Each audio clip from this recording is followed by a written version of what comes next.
I watched the film Wicked Little Letters.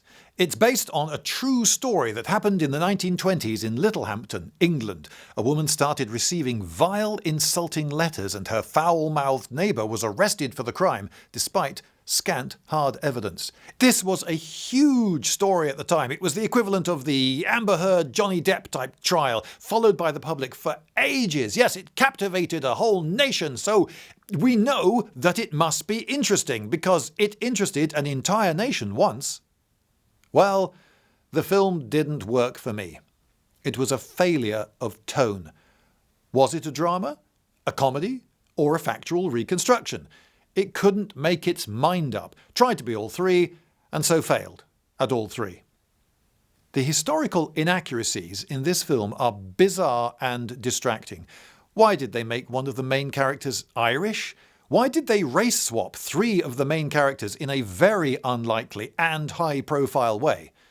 For me, that they made the High Court judge a black man was a terrible decision. This character appears when the trial is on and the drama is coming to a head. So anything that reminds you that you're watching a modern film ruins the immersion.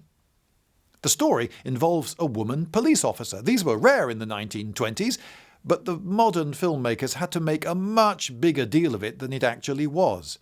Obviously, the local police would not employ a woman if they didn't think she could do the job. And yet, that is not what we are shown. The men in her police station are all depicted as very stupid and very rude to her, and she is frustrated with this.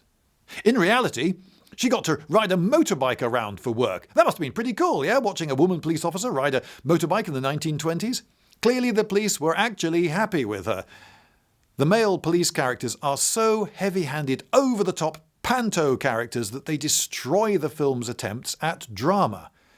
Meanwhile, Timothy Spall, that excellent actor, is trying his level best to be dramatic. He, though, is in a different film. His film might have been interesting, but it stood no chance to be dramatic when surrounded by farce. The modern filmmakers had decided to blame the poison pen letters on Tim's character, and thus the patriarchy. But in truth, Edith Swan's letters were her own doing and her own idea, and it was she, not her father, who called the child protection services on her neighbour, and she who instigated 3 court proceedings against that neighbour. And she deliberately targeted her neighbour from the start. That's not what we're shown in the film. She even signed the letters with her neighbour's name. She also forged papers to attack her neighbour's young daughter.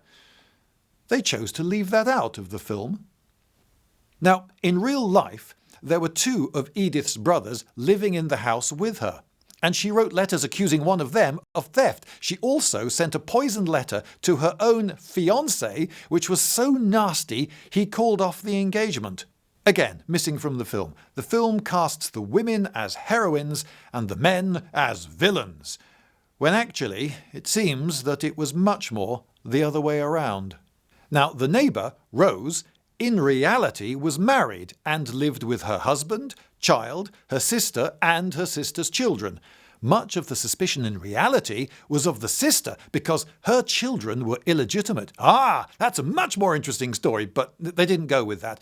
This was all left out of the film. Now, I understand that filmmakers want to simplify things, but they went way too far, even suggesting that Rose was all alone in the world. The filmmakers then create a sort of famous 5 gang of women who crack the case. The acting style, the choice of camera angles and pacing, and even the music conspire to create the atmosphere of comedy, plucky adventure with lashings of ginger ale and custard. If the film had set out in this way from the start, then this might have worked, but the film defines its world at the start as gritty and real and grim. The stakes are high, they were high, and the matter is serious. Make your mind up and stick to it.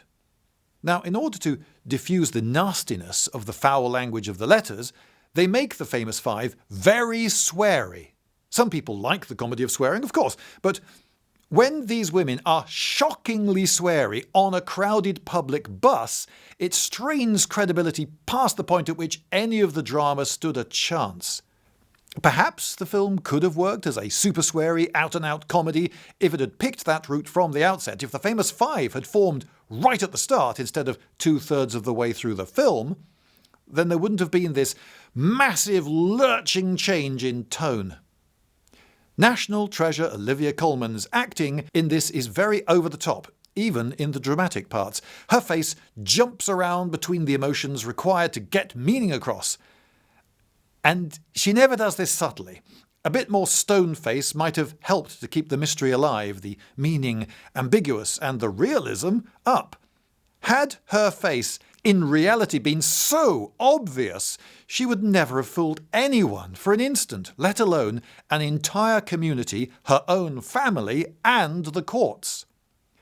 If the filmmakers pick an interesting story from history, then they should either tell the interesting story, which will work fine because the story is interesting, or tell a more interesting story by picking a better one from history. History is packed with interesting stories to tell. There really is no shortage.